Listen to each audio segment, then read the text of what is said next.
ಕ್ರಾಂತಿಯ ಹರಿಕಾರ, ನೊಂದವರ ನಂದಾದೀಪ ಹಾಗೂ ಸಾಧನೆಗಳ ಸರದಾರ ಮತ್ತು ಕರ್ನಾಟಕ ರಾಜ್ಯದ ಮಾಜಿ ಮುಖ್ಯಮಂತ್ರಿಗಳಾದ ಡಿ ದೇವರಾಜ್ ಅರಸುರವರ 111ನೆಯ ಜನ್ಮದಿನಾಚರಣೆಯ ಸಮಾರಂಭ.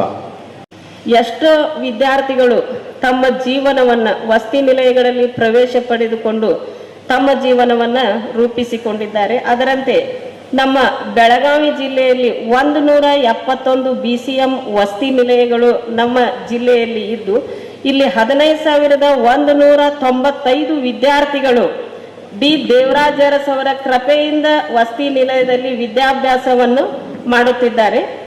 ಜಿಲ್ಲಾಡಳಿತ, ಜಿಲ್ಲಾ ಪಂಚಾಯತ್, ಹಿಂದುಳಿದ ವರ್ಗಗಳ ಕಲ್ಯಾಣ ಇಲಾಖೆ ಹಾಗೂ ಮಹಾನಗರ ಪಾಲಿಕೆ ಬೆಳಗಾವಿ ಇವರ ಸಂಯುಕ್ತ ಆಶ್ರಯದಲ್ಲಿ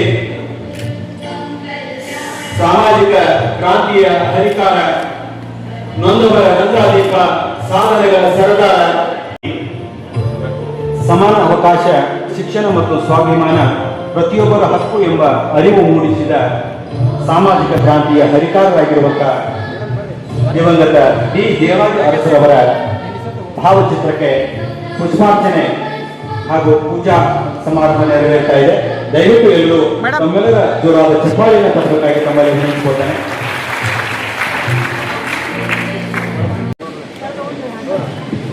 ಸರ್ ಕೊಡಲಿ ಸರ್.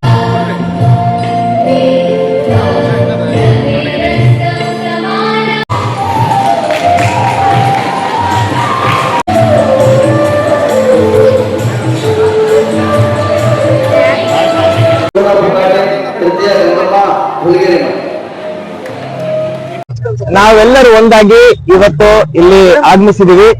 ಇವತ್ತು 111ನೇ ನಮ್ಮ ದೇವರಾಜ್ ಅರಸ್ ಅವರ ಜಯಂತ್ಯೋತ್ಸವವನ್ನು ನಾವು ವಿಜೃಂಭಣೆಯಿಂದ ಜಿಲ್ಲಾಧಿಕಾರಿ ಕಚೇರಿಯಿಂದ ಇವತ್ತು ಮೆರವಣಿಗೆಯನ್ನು ನಾವು ಕರ್ಕೊಂಡು ಹೋಗಿ ಇಡೀ ನಗರದಲ್ಲಿ ಹಾಗೂ ಇಡೀ ಜಿಲ್ಲೆನಲ್ಲಿ ನಾವು ಇದನ್ನು ಆಚರಣೆ ಮಾಡ್ತಾ ಇದ್ದೀವಿ.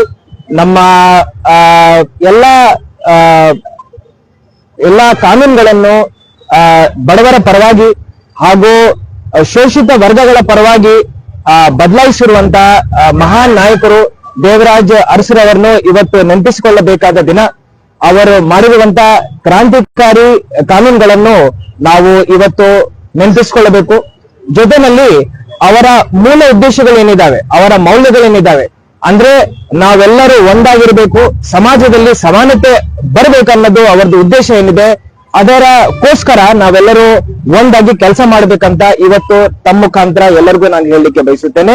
ಮತ್ತೊಮ್ಮೆ ಮಗದೊಮ್ಮೆ ದೇವರಾಜ್ ಅರಸರವರ 111ನೇ ಜಯಂತ್ಯೋತ್ಸವ ದಿನಾಚರಣೆಯ ಹಾರ್ದಿಕ ಶುಭಾಶಯಗಳು ಎಲ್ಲರಿಗೂ ನಾನು ಕೋರ್ಕೊಳ್ತೇನೆ. ಮುಖ್ಯವಾಗಿ ಬೆಳಗಾವಿಗೆ ಇಲ್ಲಿ ಆಡಳಿತಾತ್ಮಕ ಶಕ್ತಿ ಕೇಂದ್ರ ಮಾಡ್ಬೇಕಂತ ವಿಭಾಗೀಯ ಕಚೇರಿಗಳನ್ನು ತಂದರೆ ಸರ್, ಬೆಳಗಾವಿಗೆ ಅತ್ಯುಮೂಲ ಕೊಡುಗೆ ಇದೆ, ಅದ್ರ ಬಗ್ಗೆ ಹೋದಾಗ ಈಗ ಬೆಳಗಾವಿ ನಮ್ಮ ರಾಜ್ಯದ 2ನೇ ರಾಜಧಾನಿ ಅಂತ ನಾವು ಹೇಳ್ತೀವಿ. ಅದಕ್ಕೆ ಒಂದು ಮೂಲ ಸ್ತಂಭ ನಮ್ಮ ದೇವರಾಜ್ ಅರಸರು ಆಗ್ತಾರೆ.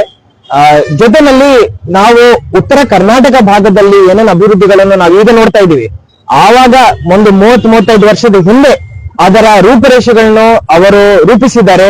ಸೊ ಇಡೀ ಉತ್ತರ ಕರ್ನಾಟಕದ ಜನಾಂಗದ ಇಡೀ ಎಲ್ಲ ಸಮಾಜಗಳಿಂದ ನಾನು ಬೆಳಗಾವಿ ಜಿಲ್ಲಾಧಿಕಾರಿಯಾಗಿ ಅವರನ್ನು ನಾನು ಇವತ್ತು ನೆನಪಿಸಿಕೊಳ್ತಾ ಇದ್ದೀನಿ. Thank you. ಮೂಲ ಕಾರಣರಾಗ್ತಾರೆ. ಜೊತೆನಲ್ಲಿ ಎಷ್ಟೋ ಜನ ಬಡ ಮಕ್ಕಳು ಹಾಗೂ ನಮ್ಮ ಬ್ಯಾಕ್ವರ್ಡ್ ಕ್ಲಾಸಸ್ ಮಕ್ಕಳು ಎಷ್ಟೋ ಜನ ಹಾಸ್ಟೆಲ್ಗಳಲ್ಲಿ ಓದ್ತಾ ಇದ್ದಾರೆ. ಅವ್ರಿಗೆ ಒಂದು ಒಳ್ಳೆ ರೀತಿಯ ಶಿಕ್ಷಣ ಸಿಗ್ತಾ ಇದೆ, ಊಟ ಸಿಗ್ತಾ ಇದೆ, ಎಲ್ಲಾ ರೀತಿಯ ಸೌಲಭ್ಯಗಳು ಸಿಗ್ತಾ ಇದೆ. ಅದಕ್ಕೂ ದೇವರಾಜ್ ಅರಸರು ಮೂಲಭೂತ ಕಾರಣರಾಗ್ತಾರೆ. ಬಡವರಿಗೆ ಉಳುವವೇ ಭೂಮಿಯ ಒಡೆಯ ಅಂತ ಅಂತಿ ಒಂದು ರೈತ ಇವಾಗ ಒಂದು ಭೂಮಿ ಶಿವಂಗ್ ಮಾಡಿದ್ದಾರೆ ಸರ್. ಅದು ಒಂದು ಅವ್ರ ಕಾಲಾವಧಿಯಲ್ಲಿ ಆಗಿತ್ತು. ಅದು ಒಂದು ಮಹತ್ವವಾದ ಒಂದು ಬಡವರಿಗೆ ಶೋಷಿತರಿಗೆ ಭೂಮಿ ಸಿಕ್ಕಿತ್ತು. ಕರೆಕ್ಟ್. ನಾವು ಲ್ಯಾಂಡ್ ರಿಫಾರ್ಮ್ಸ್ ಬಗ್ಗೆ ಮಾತಾಡ್ಬೇಕಂದ್ರೆ ದೇವರಾಜ್ ಅರಸರ ಬಗ್ಗೆ ಮಾತಾಡ್ಲೇಬೇಕು. ಭೂ ಸುಧಾರಣೆ ಹರಿಕಾರ ಅಂತ ನಾವು ಅವರನ್ನು ಕರಿತೀವಿ. ಸೊ ಆ ಬಿರುದು ಸುಮ್ಮನೆ ನಾವು ಕೊಡ್ಲಿಕ್ಕೆ ಆಗಲ್ಲ. ಇಡೀ ಕರ್ನಾಟಕದಲ್ಲಿ ಎಷ್ಟೋ ಜನ ಯಾರು ಉಳುಮೆ ಮಾಡ್ತಾ ಇದ್ದಾರೆ, ಉಳುಮೆ ಮಾಡೋರ್ಗೆ ಆ ಭೂಮಿ ಸಿಗ್ಬೇಕಂತ ಅವ್ರು ಏನು ಹೋರಾಟ ಮಾಡಿದ್ದಾರೆ, ಅದಕ್ಕೆ ನನ್ನ ಪ್ರಕಾರ ಒಂದು ಸಾರ್ಥಕತೆ ಸಿಕ್ಕಿದೆ. ಎಷ್ಟೋ ಜನ ಬಡವರು ಈಗ ಬರ್ತಾರೆ ನನ್ನ ಕಡೆ, 2 ಎಕರೆ 3 ಎಕರೆ 4 ಎಕರೆ 1 ಹೆಕ್ಟೇರ್ ಜಮೀನ್ ನಮ್ ಕಡೆ ಇದೆ, ನಾವು ಉಳುಮೆ ಮಾಡ್ತಾ ಇದೀವಿ ಅಂತ ಅವ್ರು ನಮ್ಗೆ ಹೇಳುವಾಗ ಆವಾಗ ನಾವು ಮತ್ತೆ ದೇವರಾಜ್ ಅರಸರ ಕೊಡುಗೆ ಏನಿದೆ ಅದನ್ನು ನಾವು ನೆನಪಿಸ್ಕೊಳ್ತಾ ಇರ್ತೀವಿ. ಸೊ ಆ ಕೊಡುಗೆ ಇದೆ. ಇನ್ನು ಮುಂದಿನ ದಿನಮಾನಗಳಲ್ಲಿನೂ ಅವರ ಉದ್ದೇಶಗಳೇನಿದಾವೆ, ಅವರ ಮೌಲ್ಯಗಳೇನಿದಾವೆ, ಅದರ ಪ್ರಕಾರ ನಮ್ಮ ಕಾರ್ಯಶೈಲಿಯನ್ನು ನಾವು ಅಳವಡಿಸಿಕೊಂಡು ನಡೆಸ್ತೀವಿ ಅಂತ ತಮ್ಗೆ ಹೇಳ್ತೀವಿ.